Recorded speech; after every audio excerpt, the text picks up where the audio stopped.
Je suis André, humble pêcheur de Bethsaïde, un village niché sur les rives paisibles de la mer de Galilée. Mon nom signifie « courageux » ou « homme fort », et pourtant, mon cœur s'est toujours penché davantage vers une foi simple et une quête de vérité plutôt que vers des exploits héroïques.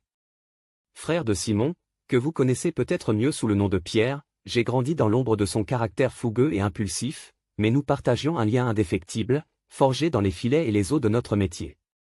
Avant que ma vie ne prenne un tournant décisif, j'étais disciple de Jean le Baptiste. J'étais attiré par son appel vibrant à la repentance et à la purification. C'est à ses côtés que j'ai entendu, pour la première fois, les mots qui allaient changer ma destinée. Un jour, Jean pointa du doigt un homme qui passait et déclara « Voici l'agneau de Dieu, qui ôte le péché du monde ». Ces paroles résonnèrent en moi comme un écho céleste. Intrigué et habité par une profonde conviction, je décidai de suivre cet homme, Jésus de Nazareth. Ce fut une rencontre qui allait transformer ma vie. Lorsque je lui demandai où il habitait, il ne répondit pas par une adresse, mais par une invitation, « Venez et voyez ». Cette réponse si simple, mais chargée de promesses, marqua le début d'un voyage spirituel que je n'aurais jamais pu imaginer.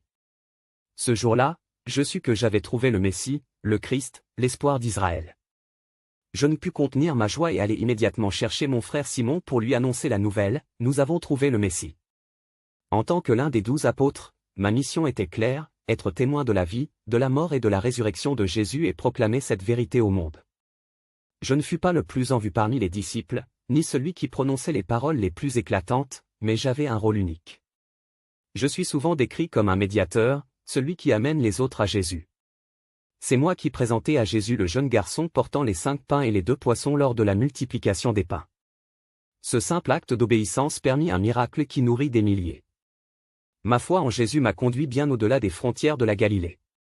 Après son ascension et la Pentecôte, j'ai pris à cœur sa grande commission d'aller et de faire des disciples de toutes les nations. Les traditions racontent que je prêchais en Grèce, en Asie mineure et même jusqu'en Scythie, apportant la lumière de l'Évangile dans des terres païennes. Ce fut un chemin semé d'embûches, mais ma foi resta inébranlable. Mon témoignage a atteint son apogée lorsque je rendis l'ultime témoignage en acceptant le martyre pour le nom de mon Seigneur.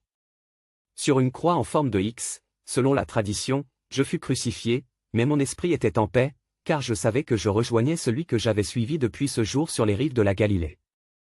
Je ne suis qu'un humble serviteur, un simple pécheur transformé par la grâce de Dieu. Mon histoire n'est pas celle d'un héros, mais celle d'un homme qui a trouvé dans le Christ la vérité, la vie et l'amour éternel. Si vous entendez mon nom, souvenez-vous que je suis celui qui amène les autres à lui, car c'est là ma joie et ma mission éternelle.